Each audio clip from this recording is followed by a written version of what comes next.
नमस्कार, मी अपर्णा कुलकर्णी आणि माझ्या रोजचंच काही वाही या चॅनलमध्ये तुमचं सर्वांचं मनपूर्वक स्वागत करते. आता मध्यंतरीची गोष्ट मी सांगणार आहे बरं का आज तुम्हाला. म्हणजे काय झालं, मध्यंतरी म्हणजे मी मध्य प्रदेशात राहते आणि मध्य प्रदेशात निवडणुका होत्या बघा. तर तेव्हाची ही गोष्ट आहे. मला घराची स्वच्छता करून घ्यायची होती. तर मी काय म्हटलं माझ्या कामवालीला की कामवाल्या मावशींना की बाई मला असं अशी हे करायचं आहे, कामाची घराची स्वच्छता करायची आहे, कामं करून घ्यायची आहेत, तर तू येशील का? तर ती मला म्हणाली की ताई मला तर काही वेळ नाही आहे आणि माझी आजी तुमच्याकडे येईल, ती करेल तुम्हाला मदत. तर मी म्हटलं छे गं, आजीला वगैरे नको, कारण त्यांचं वय इतकं. तर ती म्हणाली अहो ताई तुम्ही मला माझ्याकडे पाहताय तर मी काही फार मोठी नाही आहे, फक्त 25 वर्षाची आहे मी आणि माझी आजी असेल 65-70ची, फार काही मोठी नाही आहे ती. अगं 65-70 वर्षाची आणि मोठी नाही काय म्हणतेस? अहो पण ती रोजची कामं करतेच ना, अजूनही ती काम करते. आणि तब्येत म्हणाल तर बघा, दात एक काही पडलेला नाही आहे, केस पांढरे जख्ख आहेत, पण केस एवढा मोठा आंबाडा येतो तिचा.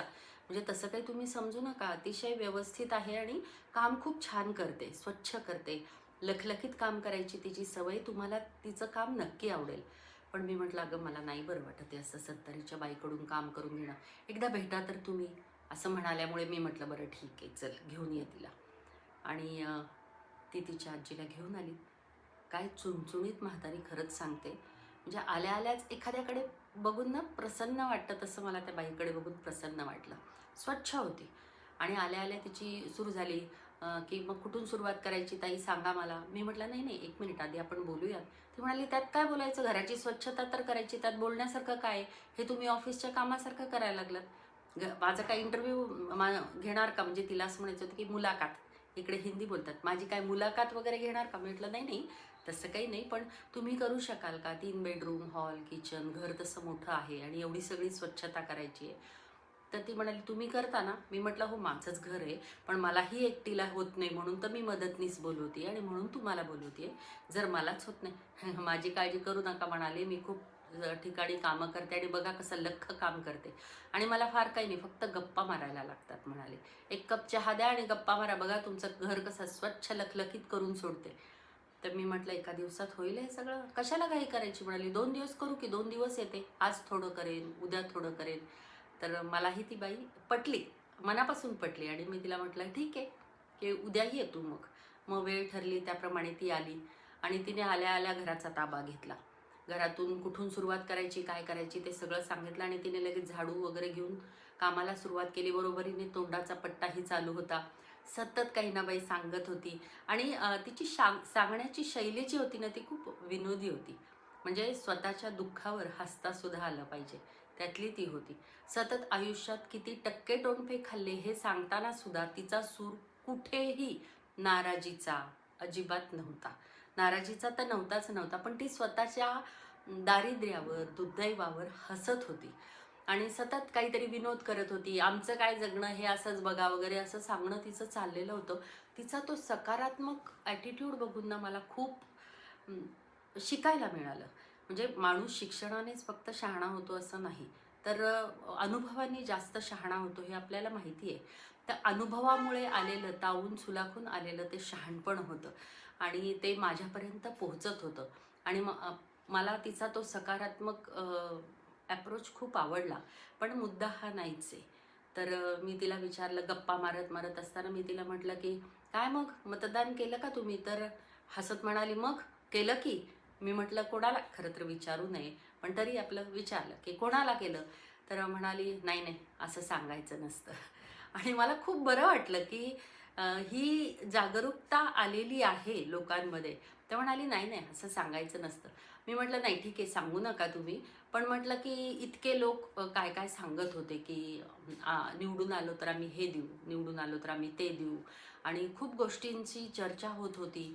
तर मग तुम्ही काय बघून मतदान केलं. म्हणजे मला ही उत्सुकता होती की आपण कसं एखाद्या मतदान करताना एखादा आपण असं विचार करतो की हा कॅन्डिडेट चांगला आहे, ह्याचं विकास काम चांगलं आहे, किंवा आपला हा विचारधारेचा आहे, आपल्या पक्षाचा आहे, असं आपण बरंच काय काय गोष्टी विचार करत असतो.